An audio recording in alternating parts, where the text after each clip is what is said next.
Hello friends, welcome back to my channel. இன்றைக்கி நம்ம சேனலில் வேப்பிலை பயோஎன்சைம் எப்படி பண்ணுறதுங்கிறத பார்க்க போகிறோம். ஆல்ரெடி நம்ம சேனலில் பயோஎன்சைம் எப்படி ப்ரிப்பேர் பண்ணுறது, அதோட யூசஸ், அதை வச்சு எப்படி ப்ராடக்ட்ஸ் எல்லாம் ப்ரிப்பேர் பண்ணுறது அப்படிங்கிறத டீட்டெயில்டாக வீடியோஸாக போட்டிருக்கேன். அதோட லிங்க்ஸை நான் டிஸ்கிரிப்ஷன் பாக்ஸில் கொடுக்குறேன், கண்டிப்பாக செக் பண்ணி பாருங்கள். பயோஎன்சைம்ங்கிறது ஒரு பக்காவான டிஸ்இன்ஃபெக்டன்ட் கிளீனர். வேப்பிலைங்கிறது ஒரு அற்புதமான ஒரு மூலிகை. இதை ரெண்டையும் கலந்தால் எப்படி இருக்கும் யோசிச்சு பாருங்கள், செம்மையாக இருக்கும்ல. அதோட வீடியோ தான் நம்ம இன்றைக்கி பார்க்க போகிறோம். சேம் ஓல்டு ப்ராசஸ் தான். 1:3:10. 1 பார்ட் நாட்டு சர்க்கரைக்கு 3 பார்ட் வேப்பிலை எடுத்துக்கணும். அது கூட 10 பார்ட் தண்ணி, லைட்டாக வெதுவெதுப்பான தண்ணி, இது 3ஐயும் நம்ம கலந்து வைக்க போகிறோங்க. அவ்வளோதான் ஃப்ரெண்ட்ஸ். வேப்பிலையை கொஞ்சம் நல்லா ஃப்ரெஷ்ஷாக இருக்க மாதிரி பார்த்துக்கோங்க. அப்போ தான் பயோஎன்சைமோட எஃபெக்ட் ரொம்பவே நல்லாயிருக்கும். அந்த காம்பெல்லாம் ரிமூவ் பண்ணிக்கிட்டு நல்லா ப்ரெஸ் பண்ணி அந்த கப்பில் எடுத்துக்கோங்க.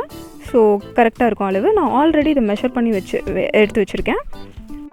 நீங்கள் வேப்பிலையை எந்த கப்பில் மெஷர் பண்ணுறீங்களோ அதே கப்லேயே மற்ற எல்லா பொருளையும் மெஷர் பண்ணிக்கோங்க. அதாவது நாட்டு சர்க்கரை அண்ட் தண்ணியாக. இதை எல்லாத்தையும் நம்ம ஒரு பிளாஸ்டிக் பாட்டிலில் கலந்து வைக்க போகிறோம். இதுக்கு கிளாஸ் பாட்டில் கண்டிப்பாக யூஸ் பண்ணக்கூடாது, ஏன்னா இது நிறைய கேஸஸை டிஸ்சார்ஜ் பண்ணும். ஸோ அதனால பாட்டில் எக்ஸ்ப்ளோட் ஆகிறதுக்கு சான்சஸ் நிறையவே இருக்குது. ஸோ நான் இந்த வாய் அகலமான பாட்டிலில் தான் கலந்து வைக்க போகிறேன். நீங்கள் இந்த சின்ன வாய் இருக்கிற மாதிரி பாட்டில்லையும் கலந்து வைக்கலாம். பட் நீங்கள் அதுக்குள்ளே அந்த வேப்பிலையெல்லாம் போடுறது ரொம்ப கஷ்டமாக இருக்கும். ஸோ அதை நீங்கள் நல்லா க்ரஷ் பண்ணி தான் போட வேண்டியதாக இருக்கும். ஸோ நான் இந்த பெரிய பாட்டிலில் நான் எடுத்துக்க போகிறேன். ஆல்வேஸ் கொஞ்சம் ஸ்பேஸ் இருக்கிற மாதிரி பார்த்துக்கோங்க பாட்டிலில், மேலே ஏர் சர்க்குலேஷனுக்காக. இதெல்லாம் நல்லா கலந்துட்டு நல்லா மூடி போட்டு டைட்டாக மூடி வச்சிடணும்.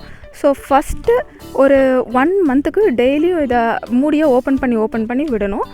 டெய்லியும் இல்லாட்டியும் கூட அட்லீஸ்ட் ஒரு நாள் விட்டு ஒரு நாள் ஓப்பன் பண்ணி விடுங்க. ஸோ அதனால நம்ம அதில் ஃபார்ம் ஆகிற கேஸஸ் எல்லாத்தையும் ரிலீஸ் பண்ணி விடுறோம் அந்த ப்ராசஸில். அதுக்கப்புறம் 2 மாதத்துக்கு நீங்கள் நல்லா மூடியை டைட்டாக மூடி வச்சிடணும். இல்லாட்டி அதுக்குள்ளே நிறைய வார்ம்ஸ் எல்லாம் புழு ஃபார்ம் ஆகிறதுக்கு நிறைய சான்சஸ் இருக்குது. ஸோ நல்லா டைட்டாக மூடி வச்சு 2 மாதம் வச்சிடணும். ஆல்மோஸ்ட் 3 மந்த்ஸ்க்கு அப்புறம் உங்களோட பயோஎன்சைம் ரெடி ஆகிடும். அது எப்படி ரெடி ஆகும்னு பார்த்தீங்கன்னா, மேலே நல்லா இந்த மாதிரி வேப்பிலை முதங்குது பார்த்தீங்களா, அதுவே தெரியாது. மேலே ஃபுல்லாக லிக்விட் வந்துடும். வேப்பிலையெல்லாம் கீழே செட்டில் ஆக ஆரம்பிச்சிடும். ஸோ அதுதான் கரெக்ட் ஸ்டேஜு. ஸோ 3 மாதம் கழித்து நீங்கள் அந்த வேப்பிலையெல்லாம் விட்டுட்டு அந்த லிக்விடை மட்டும் ஃபில்டர் பண்ணி நீங்கள் ஒரு பாட்டிலில் ஸ்டோர் பண்ணி வச்சுக்கலாம். இந்த லிக்விடுக்கு எந்த எக்ஸ்பிரி டேட்டுமே கிடையாது.